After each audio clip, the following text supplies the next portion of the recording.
From the Stream Center in Abilene, Texas, you're watching Remarkable Women of the Big Country, presented by Big Country Homepage. Hi, I'm Danny Sims, host of Abilene People, the podcast here on BigCountryHomepage.com, where we talk to Abilene's most interesting people. This is a special edition called Remarkable Women because we are talking to one remarkable woman, and that is the 2024 local winner of Nexstar Media Incorporated's Remarkable Women Contest, Fran Beal. How are you, Fran? I'm great, Danny. Thank you for having me. Yeah, I'm so glad that you agreed because you're kind of an interesting Remarkable Women winner because you don't want any limelight. You don't want any attention. No. You don't want any glory. And part of the contest is to shine a light on you because you do all these remarkable things. Yeah, you are owner of A-Town Cleaners. I am. And how long have you owned A-Town?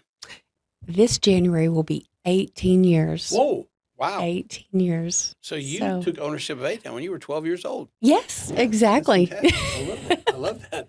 You're originally from Abilene or the Abilene area, right? Yes. Yeah, where were you born and raised?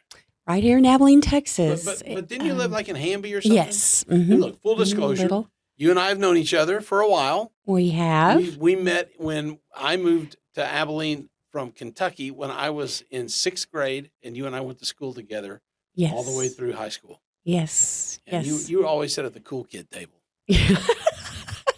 You're one of the cool kids. So I always liked to sit by you. It was always funny. And, we had some great conversations, served in student council together. We did. Remember that? We went to Austin. Yeah, we went to Austin again. Yeah. Remember that? Yeah. Right. It was great. Okay, so you are a Remarkable Women winner, and we're going to talk about a lot of stuff. But I do want to say, anything you want to say about your family? Because I know one of your family members is a great guy. And He is. Your husband, right? He is. Paul Mr. Beal. Paul Beal. He's a pretty yes, good guy. he is. Yeah. He is.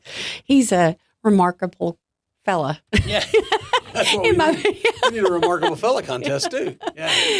Yes. And when you won Remarkable Woman, you were able to give a nice $1,000 gift to a local charity. We'll talk about that. Yes. But you also got a really cool trip for two, all expenses paid, to Los Angeles. Yes, I get goosebumps talking about that. Yeah. It's just, it's a trip cool. of a lifetime. I always kind of wanted to go to Los Angeles, but I never knew I would be going as a remarkable woman and meeting hundreds of remarkable women. Because all of the local market winners come to Los Angeles. Now, by the way, this year for the first time, they're sending the local winner and all the local winners to Nashville, Tennessee. Mm-hmm. Same experience, the Grand Ole Opry kind of thing, all expenses paid. But you went to Los Angeles. Mm-hmm. And tell me about that experience.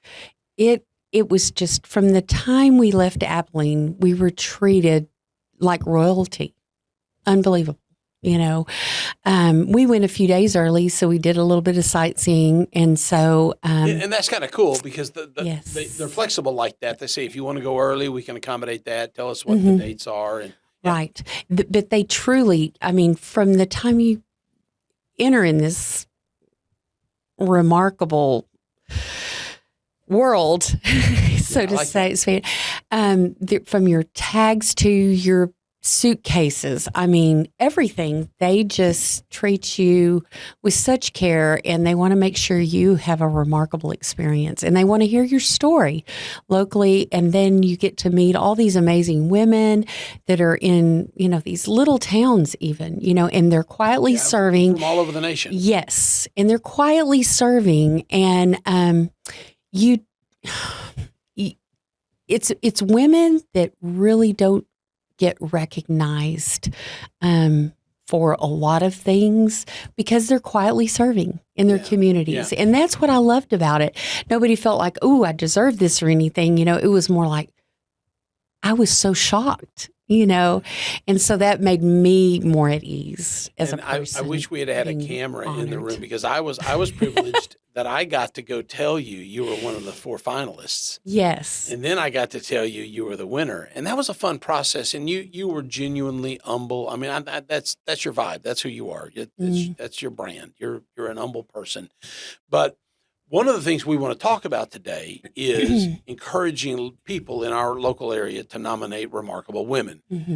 We're going to get there, but I want to go back and talk about that nonprofit that you donated $1,000 to. And if I recall, it's New Beginnings. Yes. Tell us about what New Beginnings does and why you wanted them to have $1,000.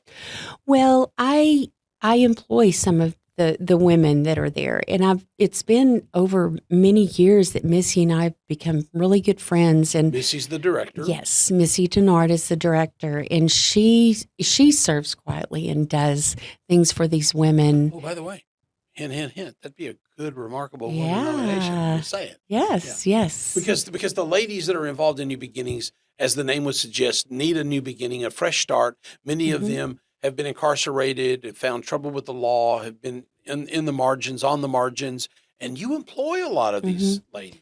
And these ladies, they're highly intelligent. They have skills. I mean, hard workers. And very hard workers, Yeah. So you're saying here's a second chance. And that part of your story is one reason why it was you won the contest for Remarkable Women, because as people nominated so many that year, you had a large number of nominations, and that story, that was a big part of the story. Hey, Fran does this for these ladies who need a second chance. What motivates you to do that? Well, I just feel like that everyone deserves a second chance. If you've been down on your luck, different types of opportunities. But, yes, they made choices, and they didn't make good choices, but they didn't. They want to change, and they show a change in their behavior. Those are the people that you truly want to help, and that's the ones that we seek and hire, because Missy goes through and she vets them before she sends them to me, and not all of them have been a success, but that's just life. That's real life. Yeah. But they have to want to change, and so. I'm just, it's an honor to be able to help someone else, in that way. So we got to point this out too, that every year bigcountryhomepage.com, where we're hosting this podcast, has a coat drive called Jackets for Joy.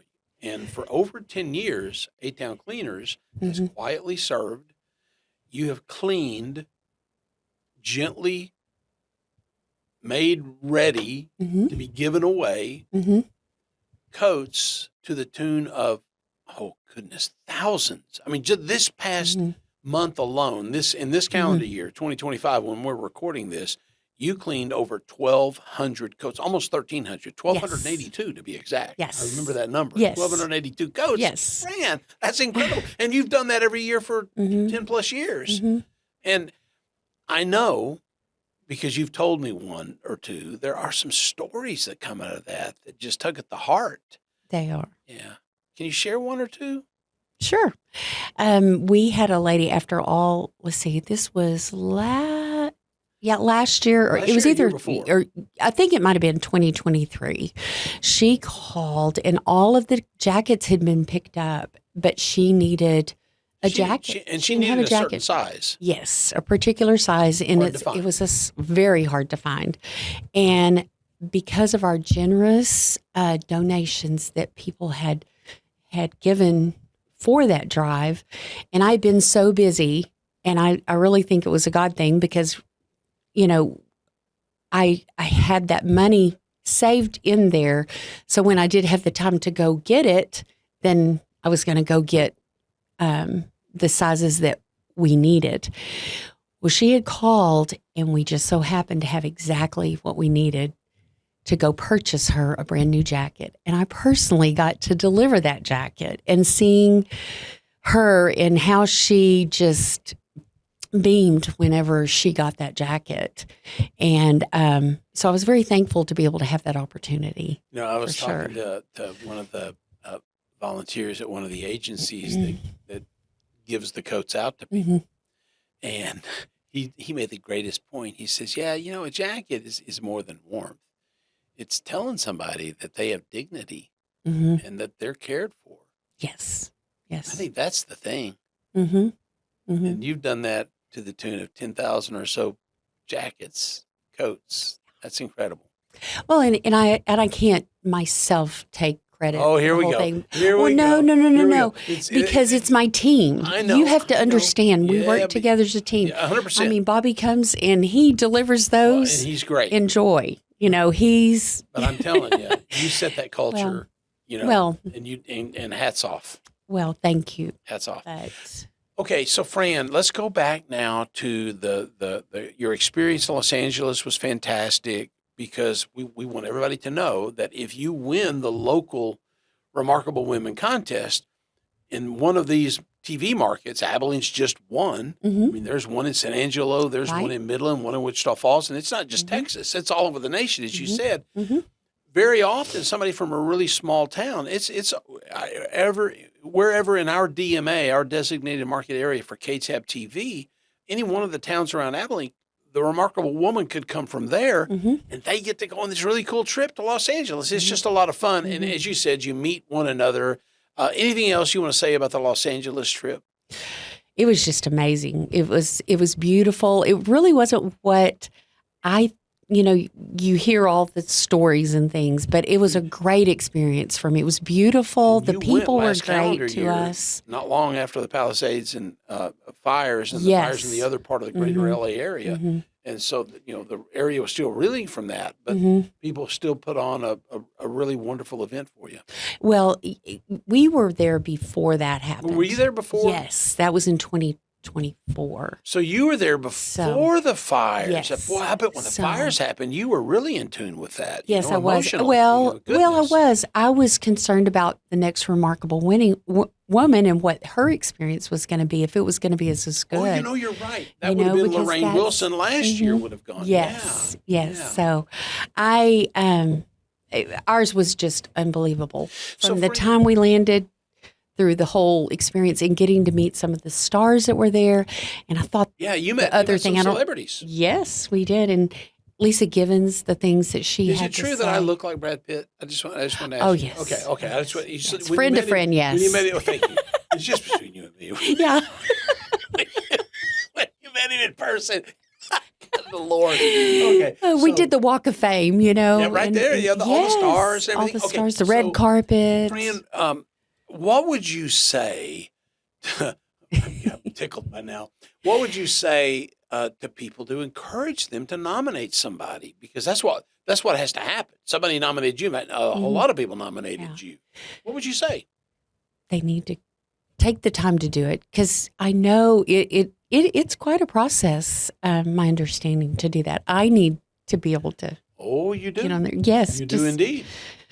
Putting that out there, taking the time, take my own advice, right? Yeah. So, and look, I just want to say right now, before we go on, all you got to do is go to bigcountryhomepage.com, click on contest. Boom, right there is going to be Remarkable Women. Click on that. It'll take you to the form, and it takes a few minutes. And be prepared to write a 500 or fewer words, little miniature essay about your nominee. So in your case, when you nominate somebody, maybe somebody we've talked about, you're going to think about. I have some come to mind already. Yeah, the wonderful things that, this, I don't know if it's been this case every year, but this year a nominator is limited to one nominee. I didn't realize that. So make sure you nominate the one person that you really think, and then you write an essay about them. And what kind of qualities should people be looking for? And I mean, you don't have to be specific to the contest, just in general, somebody that's doing good, somebody that is selfless, right? Right. Well, and I think too, we forget about those that are serving quietly. We hear different names, but think about the people that have the integrity and that they're doing things for others that are not talked about necessarily, because those women need to be recognized, and encouraged. I think as women, we need to be encouragers, not only of just others, but women in particular. And you said that so many of the women that you met we're quietly serving and nobody knows their stories. And that's a big part of it. Raise their stories up and to celebrate them. Well, I think too, and when you do that, that encourages other women to become those remarkable women. Right. That's what I think. Love that. That's what I felt. I felt like when I came back, I was just so pumped up and so ready to see what else there was to be able to serve. Just talking about it makes you, you just want to be better. Makes you want to be better. Well, it was such a great fit for the work you do in your volunteerism, because you're really interested in people many times on the margins, people who need a second chance. And there's a certain, a certain characteristic of is remarkableness a word? There's something about those stories that are not heard that really is genuinely remarkable. So I think it makes sense that you would become energized because it's what you do. It's kind of who you are. Have you always been that way? Always wanting to help others? I didn't want to be put in the spotlight of doing it. I always made a better Indian than a chief, but I've had to learn to be a chief, run your own business. And so, yes, I do. To me, one of my gifts is hospitality, and I enjoy that. My husband, same thing. We definitely have that gift, and when we recognized our gifts, then we need to be using our gifts that God gives us. And I don't know that, I don't want to be like a shining star, but that remarkable women, that makes you feel like a shining star in a humble way, so to speak, because you're among those other women that feel the same way. That's the way I felt about that program. And our culture at large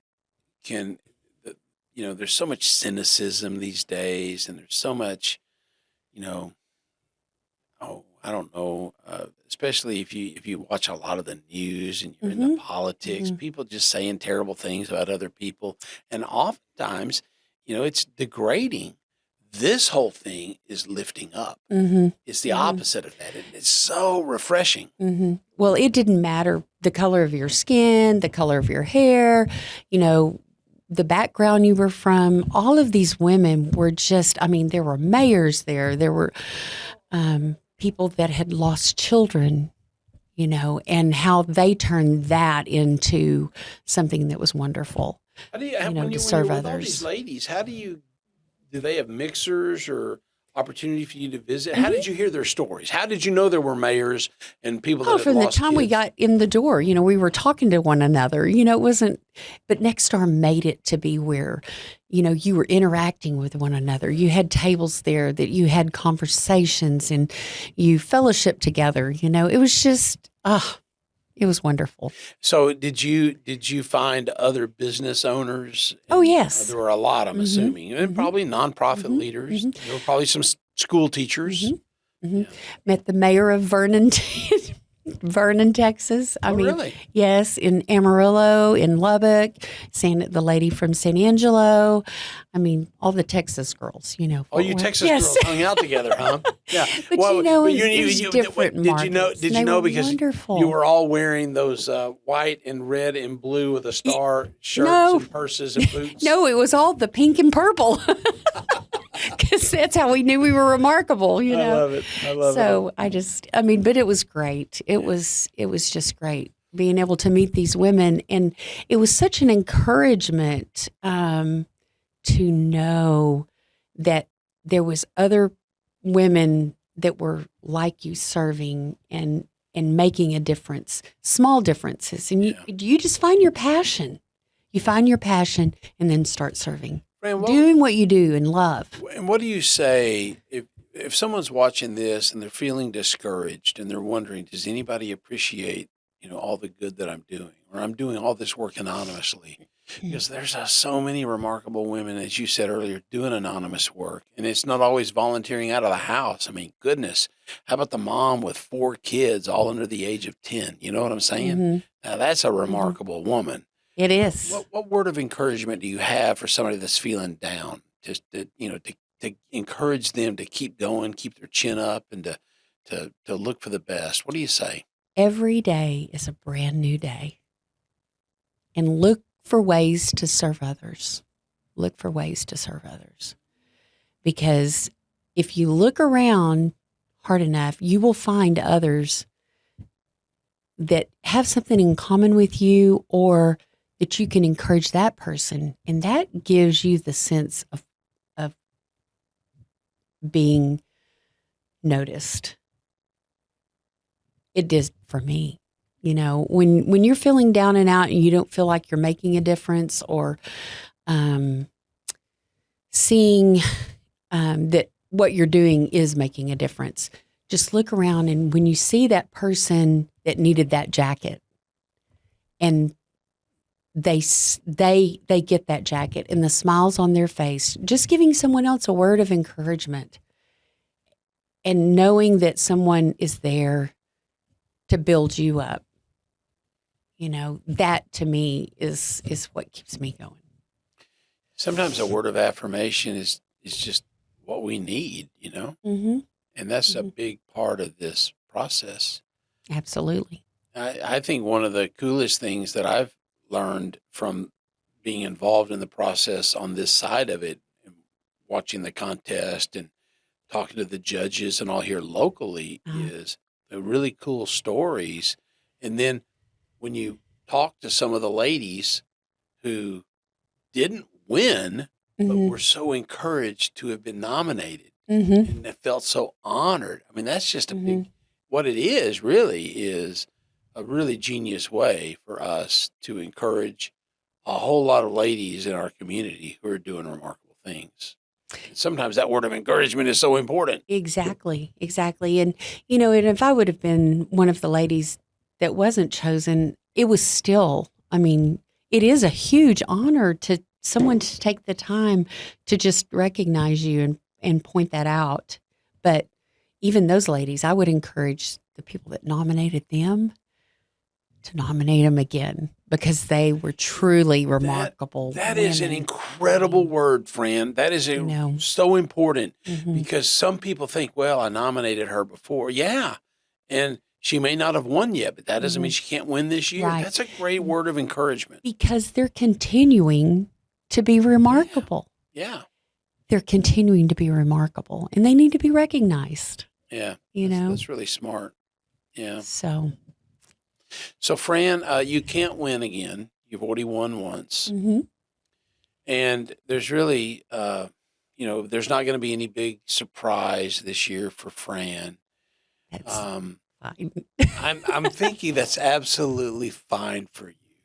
It is. Would you wish that you could be a fly on the wall and go to Nashville this year and watch all these local area winners? Yes. Do I get to take a peek in? Would that be fun? See? Yes. Would that be fun? Yes. Aren't you wishing I was going to say, well, I got good news for you, Fran. You're going to get to go. I'd get my boots on and my cowgirl hat, and here we go. You fit right there at home in Nashville. I wonder what Nashville will be like compared to Los Angeles. The whole vibe will be different, but I bet it'll be really fun. Yeah. The Texas people, Oklahoma, people, they're going to have a really great time. Now, Fran, at any point, let's get down to the nitty gritty here. I want you to be honest. At any point, were you talking to some of these ladies out there? Because you could have won the national contest. There was a national winner. Right. You could have won. Were you? I don't know. I think she's kind of my competition. I'm gonna talk down about her. I'm gonna kind of spread. I don't want her to win. I want to win. Did you ever feel that way? No. No, I was too much in the moment of all these. I mean, to really be honest, it was, you never even think about that because you are so intrigued by everyone's stories. You want to hear every single person's story. Did you ever get to meet the lady who won the national? Yes. Yeah, that's fine. Yes. Pretty impressive person. And the one before that, I loved Mona. Oh my gosh. Oh, the returning national. Yes, yes. And she hearing her story, and oh my goodness, she was amazing. And I just loved her. I got to dance with her and have fun. It was just, and laugh. Well, I say all that tongue in cheek, and I thought, well, if that's the only clip they hear, they're going to think, well, that's a crazy question. And, I hope she would. Of course not, because you're the kind of person that's rooting for everybody else. Well, that's what remarkable women do. That's what you do. Yeah. Right? Y'all know the way. I don't think any one of those women was like that. I don't want her to win, or she's, and we had some that were not as outgoing as others, and some that were really outgoing, and they were having a great time too. And what was fun is trying to figure out, okay, how do they choose, one out of all these women, because they're so remarkable in their stories and what what these women have gone through to get where they are today. That's amazing. I'm glad you asked that question, because we're going to draw everything to a conclusion. But that question about how do they choose, it's very difficult here at the local level. And our judges work really hard to go through the nominations and decide who should win. And it's not an easy process, because they're pretty much all remarkable. And I would encourage anyone listening to this who's going to make a nomination, take that very seriously and write that 500 words or less nomination story about your remarkable woman. Take that very seriously, because that's the deciding factor. That's what matters. And when people wrote about Fran, they wrote about your volunteerism, they wrote about your selflessness, they wrote about your humility, they wrote about your gift of hospitality, they wrote about Paul and how great you guys are as a team. And I think the reason I'm saying all that is because I think Fran probably doesn't like me saying all this, but the reality is that's how it helps the judges select the ultimate winner. I can't even imagine how they do it at the national level. It's the story. It's how the you story. Tell their story. It's the story. Yeah. Well, Fran, I did not even know that until afterwards. So yeah. It's great to have you here on the podcast. It was wonderful. You're the Thank best. You really I are love having a conversation with you. We always have a You're great the time. Best. And you are truly a remarkable woman. Thank you, Danny. And there is truly remarkable women in our community. Yeah, that's the truth. That's the truth. And I get to serve along beside them every day.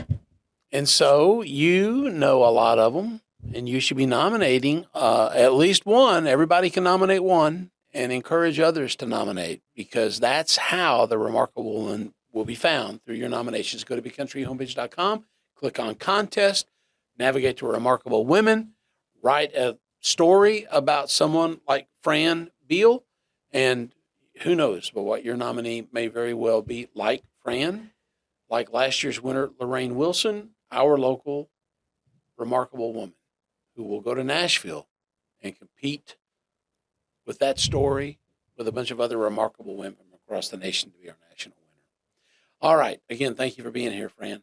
Thank you, Danny. It was a great opportunity to share. You're very loved. You're very much an encourager, and we appreciate you. And I appreciate our ace producer, Travis Corrigan, for all he does. I'm your host, Danny Sims. Thank you for being with us here on bigcountryhomepage.com for this special Remarkable Woman edition of Abilene People. We will see you next time.